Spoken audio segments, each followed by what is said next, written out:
சங்கஷ்டஹர சதுர்த்தி என்பது ஒவ்வொரு மாதமும் பௌர்ணமிக்கு பிறகு வரும் கிருஷ்ணபட்ச சதுர்த்தி நாளில் வாழ்க்கையில் தோன்றும் தெரியாத தடைகளையும் கர்ம சிக்கல்களையும் அகற்றும் விநாயகருக்காக அனுஷ்டிக்கப்படும் மிக புனிதமான தினமாகும். சங்கடம் என்றால் துன்பம், ஹர என்றால் நீக்குபவர். அதனால் இந்த நாள் மனித வாழ்க்கையின் பாதையை மாற்றும் சக்தி கொண்டதாக சாஸ்திரங்கள் கூறுகின்றன. சூரியோதயம் முதல் சந்திரோதயம் வரை விரதமிருந்து மாலை நேரத்தில் துர்வா புல், மோதகம், மலர்கள் கொண்டு விநாயகரை வழிபட்டு சங்கஷ்டஹர சதுர்த்தி விரதக் கதையை கேட்பது மிக முக்கியம்.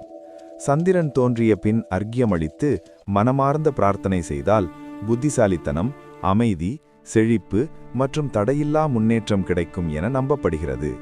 குறிப்பாக செவ்வாய்க்கிழமை வரும் அங்காரகி சங்கஷ்டஹர சதுர்த்தி மிகுந்த பலன் தரும் நாள். இப்படிப்பட்ட மறைக்கப்பட்ட பாரத ரகசியங்களுக்கும் ஆன்மீக அப்டேட்டுகளுக்கும் டிகேஸ் பாரத் சீக்ரெட்ஸ் சேனலை ஃபாலோ அண்ட் சப்ஸ்கிரைப் செய்யுங்கள்.